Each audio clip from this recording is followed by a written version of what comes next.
And welcome back to Coast. I'm George Norrie. Let me introduce you now this hour to Christine Duminiak, who is a grief recovery specialist, member of the Association for Death Education and Counseling, and the founder and spiritual advisor of Prayer Wave for After-Death Communications. Christine has been an international spiritual bereavement recovery facilitator and has been featured all over the place. Here she is on Coast to Coast. Christine, how are you? Well, hello, George. I'm fine. Thank you for having me.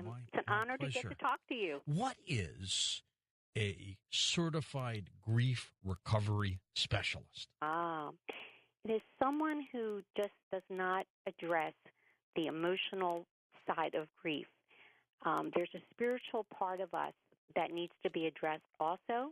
So I combine what a certified grief recovery specialist, the principles that they use, with the spiritual aspects, like helping people to recognize any signs that they're getting from their loved ones, because many times people are in a really dark place because they think they've lost their loved one forever. But then when you start going over the different common types of signs, there's about 20 different signs at least that people get. When you start going over that with them, they start realizing, oh, that happened to me. Oh, I received a very vivid dream from them. Oh, I felt somebody stroke my hair.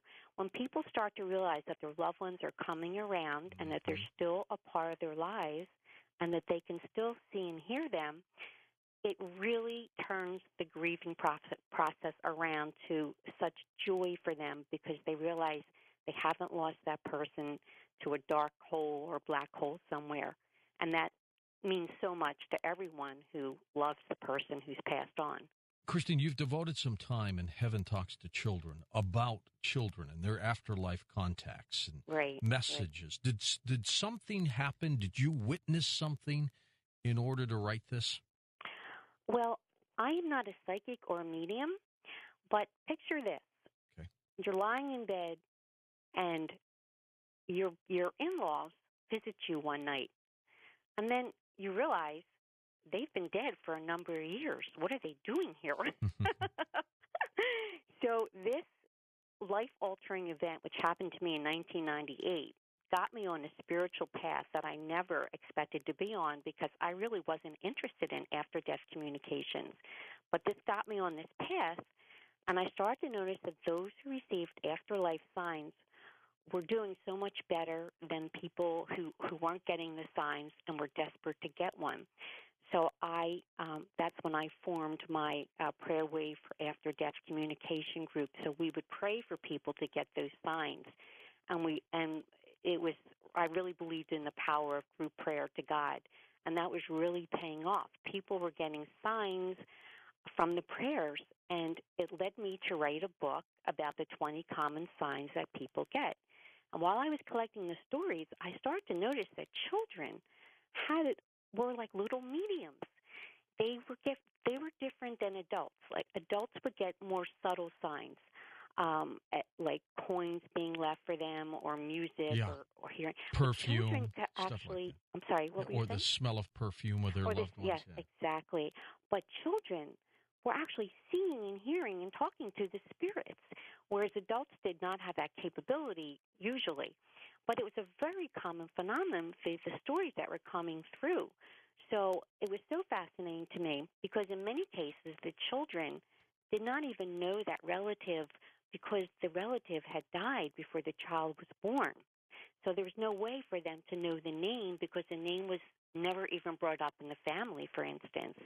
Or even if the child knew the person who had passed, they may be too young to understand what dying means or passing on means, and they would still insist that they were in the room. And why aren't you talking to them? Or why aren't you letting them in the door? And they would get really upset that the parent was not paying attention to that grandmother, for instance. So when we start to realize that there is such the child's world, the natural world and the supernatural world blends together, we can really take a lot of comfort from the fact of knowing that there is an afterlife and that our loved ones still come and visit us. You have a quote on the back of your book cover here, which is chilling in a good way. I'm going to read it. Grandma, sometimes Papa isn't in heaven. Sometimes he's here. Oh, I love that. I love that. Can you imagine if you weren't into this and your child says that to you? Whoa.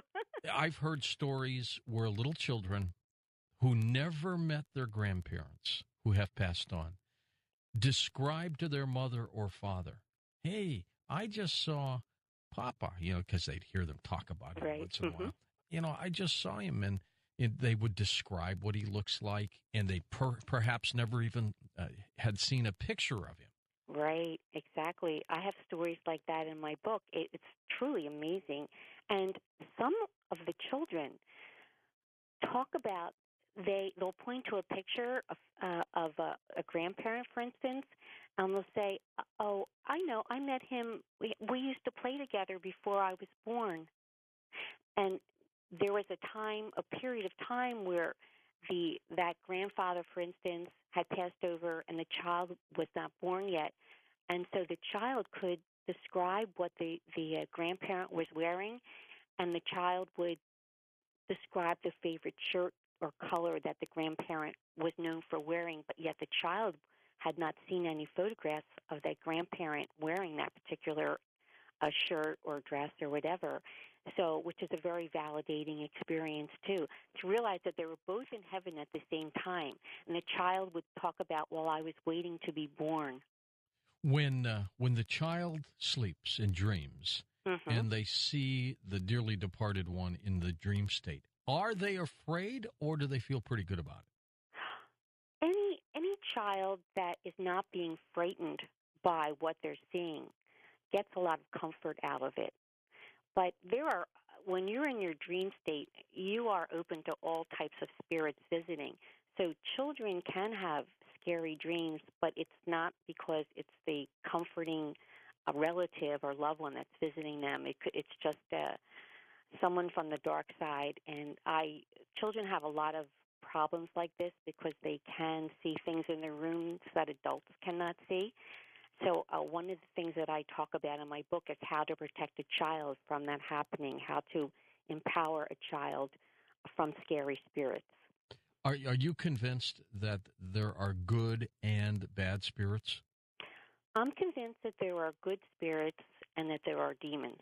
That's how I look at the bad spirits. Right. I'm a Catholic, and I very much believe that that Satan and demons exist. And I know in some circles that's not popular, but in my world, that's what I have seen exist, and I very much believe that. So if a child asks for God's protection, the child will notice a significant change in the room if something scary is happening, and they may even see their angels come in and chase out whatever is scaring them. So it's very powerful to teach a child how to just call on God for help if they're ever afraid. Can a parent help a child, though, who gets scared to death, practically? Oh, sure. They can. If a child is frightened to go to bed at night, if they take a comforting article with them to bed or a religious article, if they feel, if the child's old enough to understand that. But the parent just needs to teach the child that if they see something scary, just to yell out, God help me, or Jesus help me, or by whatever name the child and you call your creator. Fascinating. Christine, stay with us. We're going to take phone calls with you when we come back in just a moment. Perhaps also you may want to share a story of a child who saw a dearly departed one. I'm George Norrie, back in a moment on Coast to Coast AM.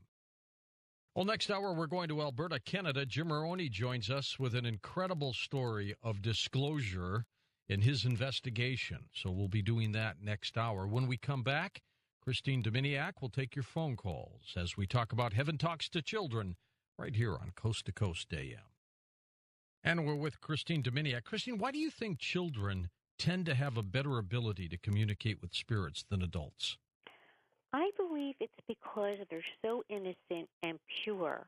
And I think that really makes a difference than we adults who have baggage we carry around. But also, it wasn't that long ago that children were actually in heaven. So they still have that part of them that That connection. somewhere in the memory bank, yes, and that connection, definitely. How about age for children?